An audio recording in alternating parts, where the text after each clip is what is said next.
حضرت علامہ مولانا غلام بشیر نقشبندی صاحب زیدہ مجدہ آپ سے گزارش کرتا ہوں کہ آپ اپنے مواعظ حسنہ سے ہمارے قلوب و اذہان کو مستفید فرمائیں۔ نعرہ تکبیر، نعرہ رسالت، نعرہ حیدری، آستانہ دیا خالدیہ قاسمیہ ڈھوڈا شریف، علماء اہل سنت۔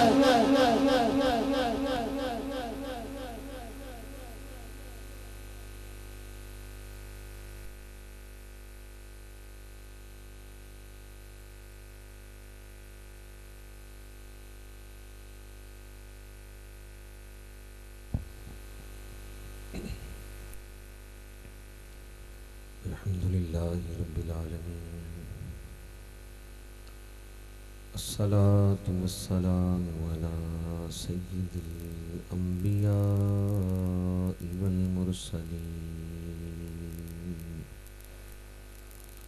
وعلی آلہ الطیبین الطاہرین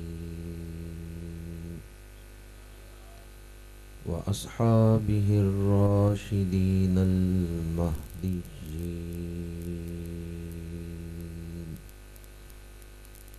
أما بعد فأعوذ بالله من الشيطان الرجيم.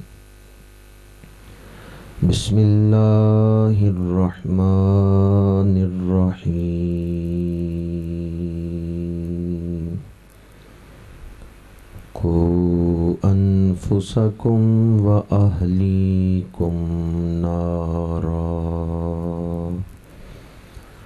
صدق الله مولانا العظيم. إن الله وملائكته يصلون على النبي يا أيها الذين آمنوا صلوا عليه وسلموا تسليما. الصلاة والسلام عليك يا رسول الله وعلى آلك وأصحابك يا حبيب الله. الصلاة والسلام عليك يا خطيب الأنبياء والمرسلين وعلى آلك وأصحابك يا رحمة للعالمين. تمام تعریفیں اس ذات کے لیے جس کے سوا کوئی عبادت کے لائق نہیں ہے، ہر حمد اس ذات کے لیے جس کا کوئی شریک نہیں ہے۔ وہ واجب الوجود ہے، باقی ہر شے ممکن الوجود ہے۔ وہ خالق ہے، باقی ہر شے اس کی مخلوق ہے۔ وہ بے نیاز ہے، باقی ہر شے اس کی نیاز مند ہے۔ وہ الہ ہے، باقی ہر شے عبد ہے۔ اس نے قوت گویائی عطا فرمائی تو میں بول رہا ہوں۔ تمام تعریفیں اس ذات کے لیے جس نے ہمیں وجود بخشا اور بے شمار نعمتیں عطا فرمائیں۔ جس زمین پہ بیٹھے ہیں یہ اسی کی مخلوق ہے، جس ہوا میں سانس لے رہے ہیں یہ اسی کی مخلوق ہے، جس روشنی میں چل رہے ہیں یہ اسی کی مخلوق ہے، جس غذا سے جسم کا نظام چلا رہے ہیں یہ اسی کی مخلوق ہے۔ گننا شروع کریں تو گنتی ختم ہو جائے گی، اللہ کی نعمتیں ختم نہیں ہوں گی۔ ان نعمتوں میں سب سے بڑی نعمت وجود مصطفیٰ ہے۔ بے شمار درود و سلام اس ہستی پاک پر جو ہمارے درود کے محتاج نہیں، اللہ ان پہ درود بھیج رہا ہے، اللہ کے فرشتے ان پہ درود بھیج رہے ہیں۔ بے شمار درود و سلام اس ہستی پاک پر جن کا وجود ابتدا میں تخلیق کائنات کا باعث بنا، درمیان میں ہدایت اور تکمیل دین کا باعث بنا، اور آخر میں نجات کا باعث بنے گا۔ نگاہ عشق و مستی میں وہی اول وہی آخر، وہی قرآن وہی فرقان وہی یاسین وہی طٰہٰ۔ حمد و صلوات کے بعد حضور کی آل پر، آپ کے اصحاب پر اور آپ کی امت کے اولیاء پر اللہ بے شمار رحمتوں کا نزول فرمائے۔ دنیا میں ہمیں ان کے نقش قدم پر چلنے کی توفیق عطا فرمائے، اور آخرت میں ہمیں ان صالحین کی معیت عطا فرمائے۔ اس وقت میں اور آپ ایک ایسی محفل میں بیٹھے ہوئے ہیں جس پر رحمتوں کا نزول ہو رہا ہے۔ ماہ رمضان المبارک کا تیسرا عشرہ ہے اور 23ویں رات ہے، آخری عشرے کی طاق رات ہے۔ مہینہ بھی خاص ہے، رات بھی خاص ہے، اور جہاں ہم بیٹھے ہوئے ہیں یہ جگہ بھی خاص ہے۔ اللہ کا شکر ہے جس نے ایک خاص رات میں خاص جگہ پہ حاضری کی توفیق عطا فرمائی ہے، جس نے ایک بابرکت رات بابرکت جگہ پہ گزارنے کی توفیق عطا فرمائی۔ آپ جتنے لوگ یہاں مرکز روحانیت آستانہ عالیہ ڈھوڈا شریف کی مسجد میں اعتکاف کر رہے ہیں، میں آپ سب کو مبارکباد پیش کرتا ہوں۔ ہم اپنے گھر میں ہر کسی کو آنے کی اجازت نہیں دیتے، جس سے تعلق ہوتا ہے اس کو ہی اپنے گھر آنے کی اجازت دیتے ہیں۔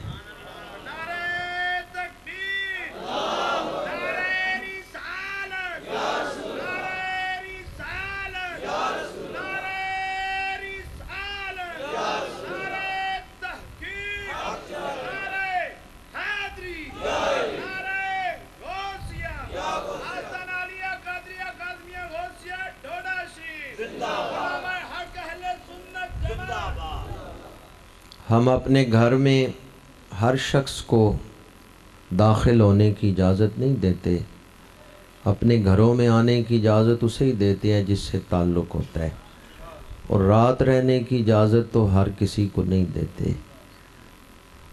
ہم اپنے گھر رات اس مہمان کو ہی ٹھہراتے ہیں جس سے بڑا تعلق ہوتا ہے۔ آپ خوش نصیب ہیں کہ اس مرکز علم و عرفاں پہ ایک پورا عشرہ شب و روز گزار رہے ہیں۔ یقیناً آپ جب یہاں سے واپس اپنے گھروں کی طرف لوٹیں گے تو یہاں سے خالی ہاتھ نہیں جائیں گے، بلکہ اپنی جھولیاں بخشش کے پھولوں سے بھر کے جائیں گے، اپنی جھولیاں رحمت کے پھولوں سے بھر کے جائیں گے۔ یقیناً آپ جب یہاں سے واپس لوٹیں گے اپنے گھروں کی طرف تو وہ خزانہ لے کے جائیں گے یہاں سے جو قبر میں بھی کام آئے گا، حشر میں بھی کام آئے گا۔ اللہ تعالیٰ اس وقت کی قدر کرنے کی توفیق عطا فرمائے۔ گزشتہ سال بھی کئی دوستوں نے یہاں اعتکاف کیا ہوگا، اس اعتکاف کے دوران اگر کوئی آپ کو مشقت برداشت کرنا پڑی، کوئی تھکاوٹ ہو گئی، تو آج تو وہ آپ کو یاد نہیں کہ پچھلے اعتکاف میں مجھے کیا کیا مشقت اٹھانا پڑی تھی، وہ تکلیف تو آپ بھول گئے، لیکن ثواب نامہ اعمال میں لکھا ہوا ہے۔ یہ جو مشقت آپ یہاں اٹھائیں گے، جاگنا، نمازوں میں کھڑے ہونا، قیام، دن کو روزہ، یہ مشقت بھول جائے گی، لیکن اس مشقت کے بدلے جو اجر ملنے والا ہے وہ ہمیشہ قائم رہے گا۔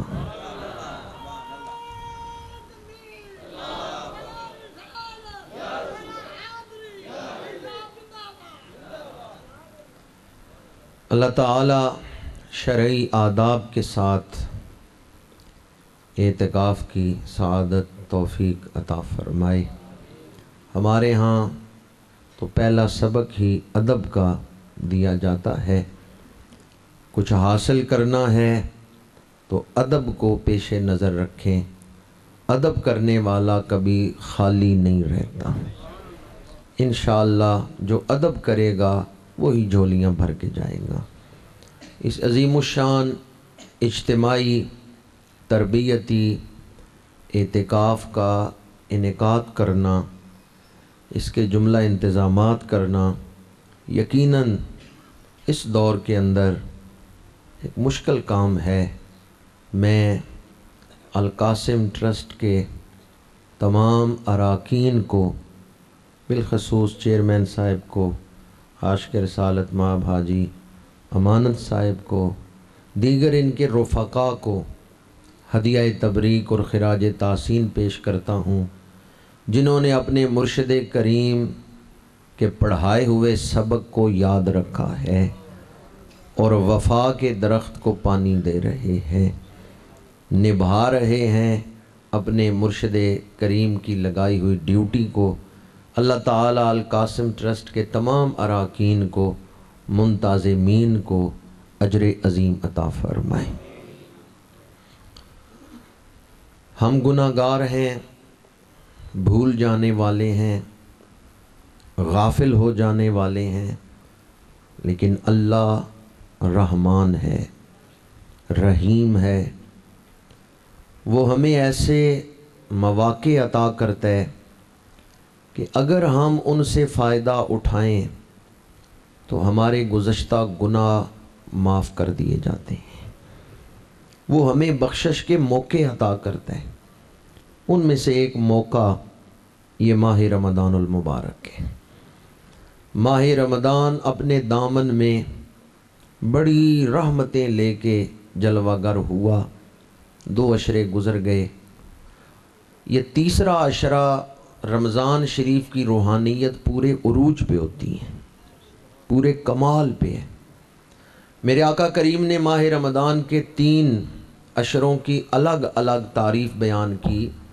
اولہ رحمت، اس کا پہلا عشرہ رحمت ہے، وَأَوْسَطُهُ مَغْفِرَةٌ، اور اس کا درمیانی عشرہ مغفرت ہے۔ پہلا عشرہ کیا ہے؟ پہلا عشرہ کیا ہے؟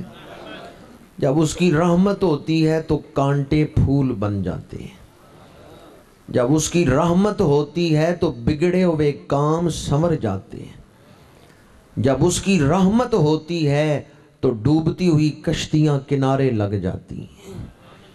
فرمایا پہلا عشرہ رحمت کا عشرہ ہے، وہ بڑا خوش نصیب ہے جس نے رحمت حاصل کی۔ دوسرا عشرہ مغفرت کا، بخشش کا۔ دوسرا عشرہ کون سا ہے؟ ماہ رمضان کی فضیلت میں اکثر آپ نے یہ حدیث پاک سنی ہوگی، من صام رمضان ایمانا و احتسابا غفر لہ ما تقدم من ذنبہ، جس نے رمضان شریف کے روزے اچھی نیت کے ساتھ، شرعی آداب کے ساتھ رکھے، اس کے گزشتہ گناہ معاف ہو جائیں گے۔ پر یاد رکھیں ان گناہوں سے مراد صغیرہ گناہ ہے، کبیرہ گناہ نہیں معاف ہوتے۔ بڑی مشہور حدیث مبارک ہے، من قام رمضان ایمانا و احتسابا غفر لہ ما تقدم من ذنبہ، جس نے رمضان شریف کی راتوں میں قیام کیا اس کے پچھلے گناہ معاف ہو جائیں گے۔ ان گناہوں سے مراد صغیرہ گناہ ہے، کبیرہ گناہ نہیں معاف ہوتے۔ یہ جو جمعۃ المبارک کی فضیلت میں حدیث مبارکہ ہے کہ جس نے شرعی آداب کے ساتھ نماز جمعہ ادا کی، پچھلے ہفتے کے گناہ معاف ہو جاتے ہیں۔ ان گناہوں سے مراد بھی صغیرہ گناہ ہے، کبیرہ گناہ نہیں اس سے معاف ہوتے۔ ایک نماز دوسری نماز تک کے درمیانی وقفے کے گناہ معاف کروا دیتی ہے، ایک نماز جمعہ دوسرے جمعے تک کے درمیانی ہفتے کے گناہوں کو معاف کرواتی، ایک رمضان دوسرے رمضان تک کے گناہوں کو، پچھلے گناہوں کو معاف کرواتا ہے۔ ان گناہوں سے مراد صغیرہ گناہ ہے، کبیرہ گناہ نہیں ان سے معاف ہوتے۔ کبیرہ گناہ کسے کہتے ہیں؟ کبیرہ گناہ کہتے ہیں وہ کام جس کے کرنے پر دوزخ کی وعید سنائی گئی ہے کہ یہ کام کرو گے تو دوزخ میں جاؤ گے، اس کام کو کبیرہ گناہ کہتے ہیں۔ اور کبیرہ گناہ بخشوانہ ہو تو اس کے لیے توبہ کرنا ضروری ہے، تلافی معافات کرنا ضروری ہے، پھر کبیرہ معاف ہو جاتا ہے۔ کبیرہ گناہ کے لیے توبہ کرنا اور تلافی معافات۔ یہ تلافی معافات کا مطلب کیا ہے؟ کسی آدمی نے چوری کی، مال لوٹا، اب رمضان کے روزے رکھے تو جو ڈاکے مارتا رہے وہ معاف ہو جائیں گے؟ جو مال لوٹا ہوا ہے وہ حقداروں کو واپس کرے، اللہ سے معافی مانگے، پھر یہ گناہ معاف ہوگا۔ تلافی معافات کا مطلب سمجھ آئے؟ ایک آدمی رشوت لیتا رہے، پورا سال رشوت لے اور کہ جی رمضان کے روزے رکھوں گا پچھلے گناہ معاف ہو جائیں گے۔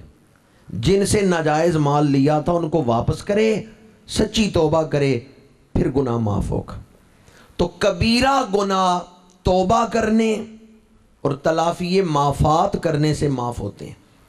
مرقات شریف میں حضرت ملا علی قاری رحمۃ اللہ تعالی علیہ نے لکھا ہے کہ رمضان شریف کی یہ فضیلت ہے، یہ جو عشرہ مغفرت آتا ہے دوسرا عشرہ، اس میں اگر کوئی سچی توبہ کرے، اللہ سے مغفرت مانگے، تو رمضان شریف کبیرہ گناہوں کی شدت میں کمی پیدا کر دیتا ہے، اور اگر کوئی سچے دل سے توبہ کرے اللہ اس کے صغیرہ بھی معاف کر دیتا ہے، کبیرہ بھی معاف فرما دیتا ہے۔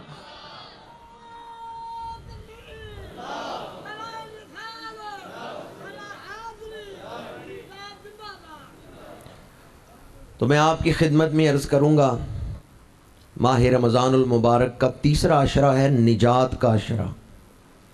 اللہ تعالیٰ کی بارگاہ میں آئیں، سچے دل سے استغفار کر لیں، بخشش طلب کریں، تو یقیناً صغیرہ بھی معاف ہوں گے، کبیرہ گناہ بھی معاف ہو جائیں گے۔ اور یہ جو استغفار آپ کریں، اللہ تعالیٰ سے معافی مانگیں، اس کو رمضان شریف تک کی محدود نہ رکھیں، بلکہ اس کو اپنی زندگی کا حصہ بنائیں۔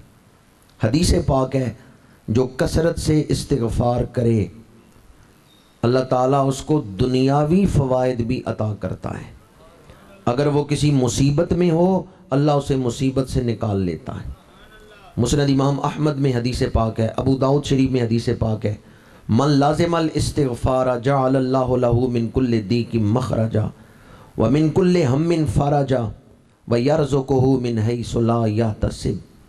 بندہ مصیبت میں ہو اللہ سے معافی مانگے، اللہ مصیبت سے اسے نکال لیتا ہے۔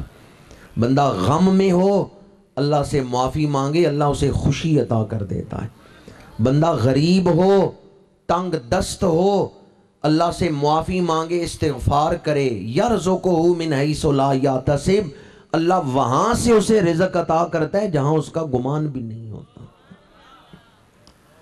تو دوسرا عشرہ مغفرت کا عشرہ۔ تیسرا عشرہ اتقم من النار، دوزخ سے آزادی، نجات کا عشرہ۔ جب دوسرے عشرے میں مغفرت ہو گئی، بخشش ہو گئی، تو کیا ابھی دوزخ سے آزادی باقی تھی کہ تیسرے عشرے کو دوزخ سے آزادی کا عشرہ قرار دیا؟ دوسرا عشرہ تھا مغفرت کا، بخشش کا۔ جب دوسرے عشرے میں بخشش ہو گئی تو کیا تیسرے عشرے میں ابھی دوزخ سے آزادی باقی تھی؟ تیسرے عشرے کا نام کیا ہے؟ اتقم من النار، دوزخ سے آزادی، نجات کا عشرہ۔ تو شارحین حدیث لکھتے ہیں حدیث کی اصطلاحوں سے واقفیت ضروری ہے۔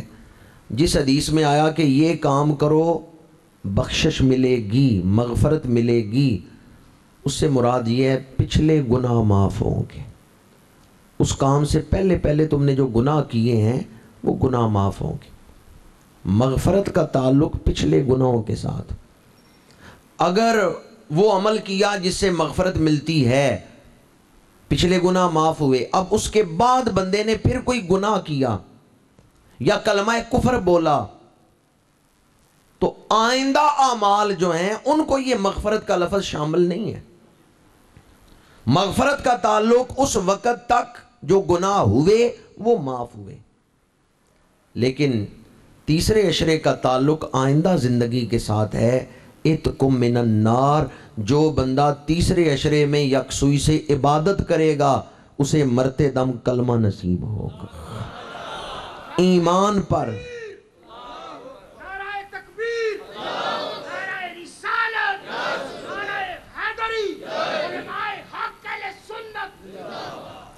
اسے ایمان پر خاتمہ نصیب ہوگا.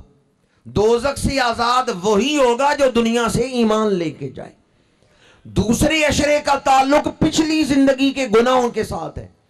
تیسرے عشرے کا تعلق آئندہ زندگی کے ساتھ ہے. جس نے تیسرے عشرے کی عبادت یکسوئی سے کی، اس کی برکت سے مرتے دم زبان پہ کلمہ جاری ہو جائے گا. پانی پرن سہیلیاں تے رنگا رنگ کڑے، پریا اسی دا جانیے جس دا، پریا اسی دا جانیے جس دا. موت کا وقت بڑا سخت ہے، نزا کا عالم بڑا سخت ہے. شیطان اس وقت پوری کوشش کرتا ہے ایمان چھیننے کی. اس وقت اس اعتکاف کی برکت آپ کے شامل حال ہو جائے گی. یہ جو آپ مسجد میں اعتکاف کر رہے ہیں، یہ تیسرے عشرے کی عبادت اس وقت آپ کو پہنچے گی مدد کے لیے. اس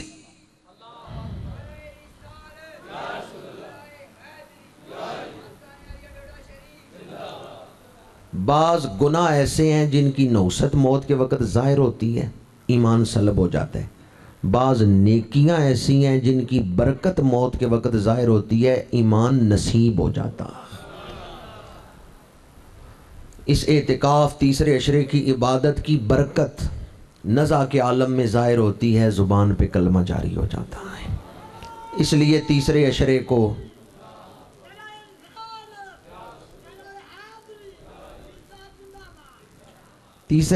کو نجات کا عشرہ، دوزخ سے آزادی کا عشرہ قرار دیا.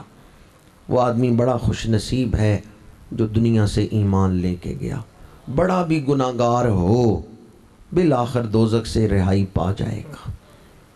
اور جو بے ایمان ہو کے مرا وہ ایسی مصیبت میں ہے جو مصیبت کبھی ختم نہیں ہوگی. وہ ایسے عذاب میں ہے جو عذاب کبھی ختم نہیں ہوگا. تیسرے عشرے میں کثرت سے یہ دعا مانگنی چاہیے، اللہم اجرنی من النار. حدیث پاک ہے جو 3 دفعہ یہ دعا کرے، یا اللہ دوزخ سے بچا، یا اللہ دوزخ سے بچا، یا اللہ دوزخ سے بچا، 3 دفعہ یہ دعا کرے تو دوزخ دعا کرتا ہے یا اللہ اس کو مجھ سے دور رکھ. اور جو 3 دفعہ مانگے یا اللہ جنت عطا کر، یا اللہ جنت عطا کر، یا اللہ جنت عطا کر، جنت دعا کرتی ہے یا اللہ اسے میرے اندر داخل کر، میں اس کے قدم چومنا چاہتی ہوں. تو جب آپ دعا مانگیں اس دعا کو اپنی دعاؤں میں شامل کر لیں. 3 دفعہ دوزخ سے نجات مانگیں اور 3 دفعہ جنت کا سوال کریں. میں نے خطبہ کے دوران جو آیت مبارکہ تلاوت کی اس میں اللہ نے حکم دیا ہے بچاؤ اپنے آپ کو دوزخ کی آگ سے. کو انفسکم و اہلیکم نارا. کو بچاؤ انفسکم اپنے آپ کو، و اہلیکم اور اپنے گھر والوں کو، اپنے بیوی بچوں کو، اپنی اولاد کو. کس سے بچاؤ؟ نارا، دوزخ سے بچاؤ. اس دنیا کی بنیاد رحمانیت پر رکھی گئی ہے، آخرت کی بنیاد رحیمیت پر رکھی گئی ہے. آپ بسم اللہ شریف پڑھتے ہیں تو اس میں اللہ تعالیٰ کے 2 صفاتی نام، بسم اللہ جی، بسم اللہ الرحمن الرحیم، رحمان اور رحیم 2 نام اللہ تعالیٰ کے. سورۃ فاتحہ میں الحمدللہ رب العالمین، آگے دوسری آیت کیا ہے؟ الرحمن الرحیم، رحمان اور رحیم.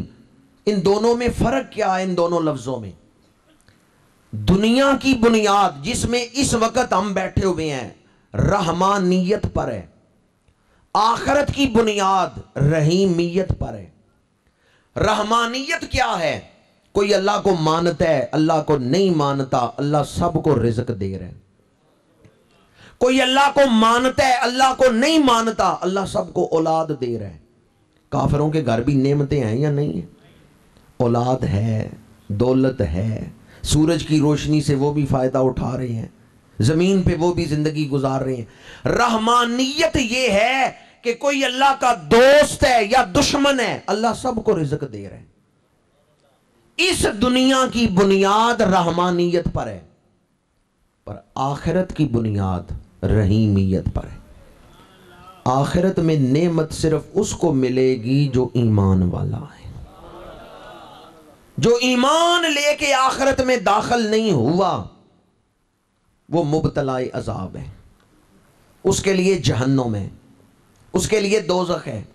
دوزخ ایسی جگہ ہے جہاں رحمت نہیں ہوگی۔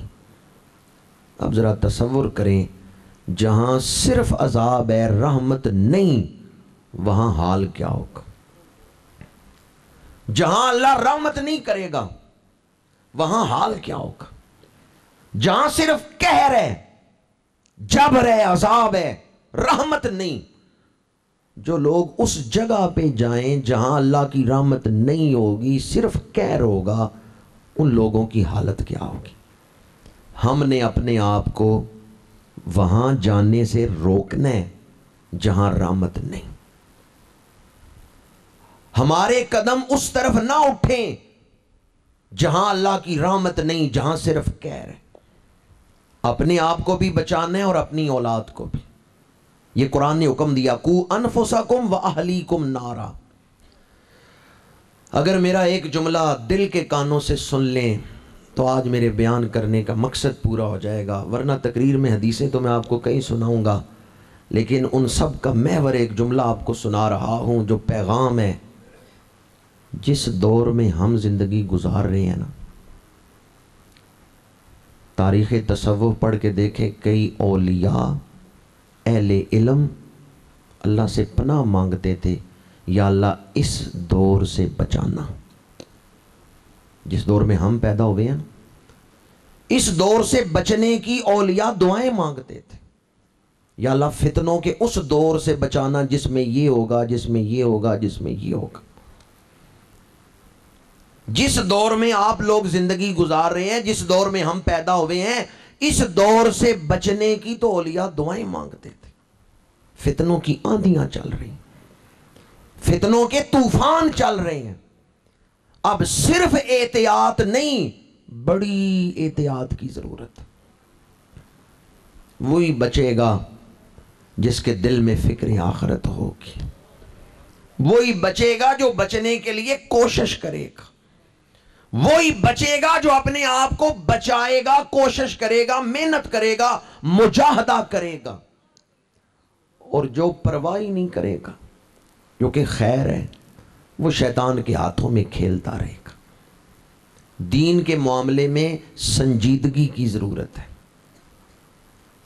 الحمدللہ اس آستانہ عالیہ کی نسبت حضور غوث پاک کے ساتھ ہے۔ یوں سمجھیں بغداد شریف نہیں جا سکے، ڈھوڈا شریف تو آ گئے ہیں۔ ڈھوڈا شریف والے جو بانٹ رہے ہیں وہ بغداد شریف کا فیض ہی بانٹ رہے ہیں۔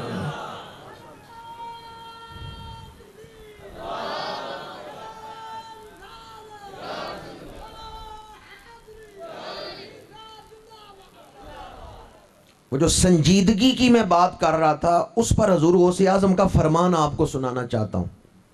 الفتح الربانی میں شہنشاہ بغداد قدس سر العزیز فرماتے ہیں، ربی مقام دعویٰ کرنے سے نہیں ملتے، اندر اس حقیقت کو پیدا کرنا ضروری ہے۔ کیا مطلب؟ کہ بندہ صرف خواہش کرے کہ مجھے اللہ کا قرب ملے، لیکن اللہ کے قرب کے لیے محنت نہ کرے تو اللہ کا قرب نہیں ملے گا۔ حضور شہنشاہ بغداد فرماتے ہیں، ربی مقام، اللہ کا قرب صرف خواہش کرنے سے نہیں، اس کے لیے کوئی عمل کرنا پڑے گا، مجاہدہ کرنا پڑے گا۔ گلہ نال تے ہر کوئی لائی پھر دے، لا کے توڑ نبھانیاں اوکھیاں نہیں۔ صرف احتیاط نہیں، بڑی احتیاط کی ضرورت۔ جس دور میں میں اور آپ زندگی گزار رہے ہیں، فتنوں کی آندھیاں چل رہی ہیں۔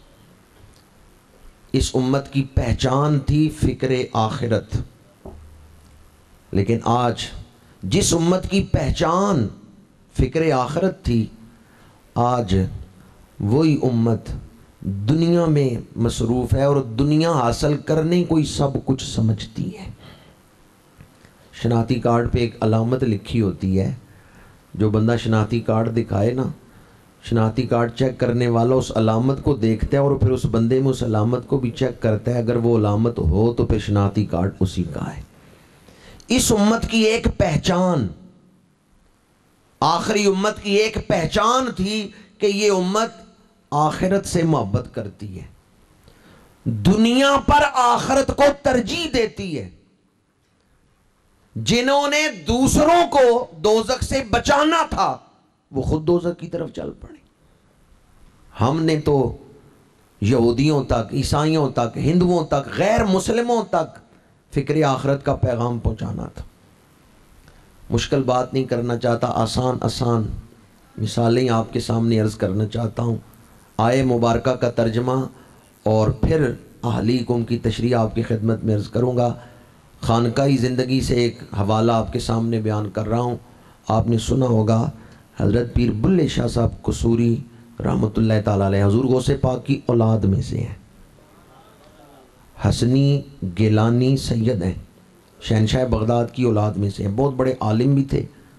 حضرت پیر بلے شاہ صاحب باقاعدہ درس نظامی کی ہے، عالم تھے۔ مناظر اسلام علامہ غلام مرتضیٰ قصوری اور علامہ غلام محی الدین قصوری رحمۃ اللہ علیہ کے شاگرد تھے۔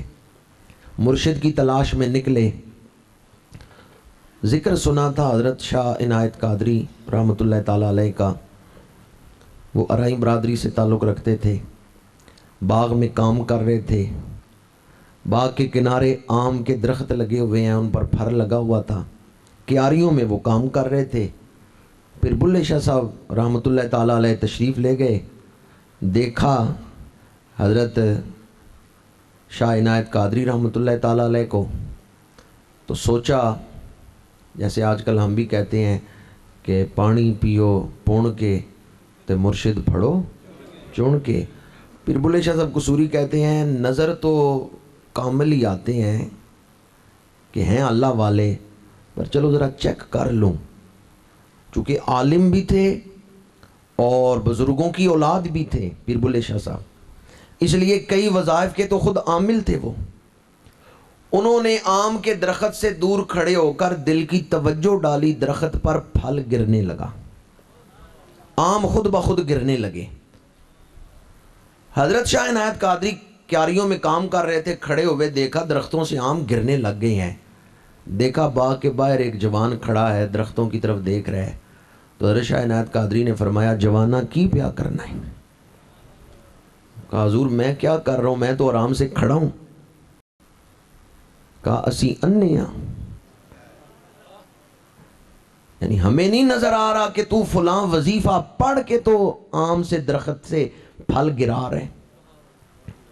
پہلے فرمایا جوانا کی پیا کرنے؟ کہا حضور میں تو کچھ نہیں کر رہا۔ حضرت شاہ عنایت قادری نے فرمایا اسی انے ہاں، یعنی ہمیں نظر نہیں آ رہا تو فلاں وظیفہ پڑھ کے درخت سے پھل گرا رہے۔ جب آپ نے فرمایا نا اسی انے ہاں، اس توجہ سے فرمایا، پھر بلے شاہ صاحب دوڑے ہوئے آئے، شاہ عنایت قادری کے قدموں میں گرے، رونے لگے۔ ایسی توجہ ڈالی اس وقت حضرت شاہ عنایت قادری نے۔ پوچھا میرے پیر چوم کے رو کیوں رہے ہو؟ کہا رو اس لیے رہا ہوں آپ اللہ والے ہیں، مجھے بھی یہ راستہ دکھائیں، مجھے بھی اللہ اللہ کرنا سکھائیں، سلوک کے راستے پہ مجھے بھی چلائیں۔ اب جو پہلا سبق انہوں نے دیا تھا وہ آپ کے سامنے بیان کر رہا ہوں کہ میرے موضوع سے وہ تعلق رکھتا تھا۔ آپ نے فرمایا بلیا رب دا کی پاونا ایدرو پٹنا تے ایدر لاونا۔ بلیا رب دا کی پاونا ایدرو پٹنا، کیا مطلب ہے اس کا؟ ایدرو پٹنا تے ایدر لاونا، ایک کیاری سے اکھیڑنا ہے دوسری میں لگانا ہے، کیا مطلب اس کا؟ بلیا رب دا کی پاونا ایدرو پٹنا تے ایدر لاونا، یعنی دل کو دنیا سے ہٹا کے رب کی طرف لگاؤ، اپنے دھیان کو ظاہر سے ہٹا کے باطن کی طرف لگاؤ، باروں باری بو کر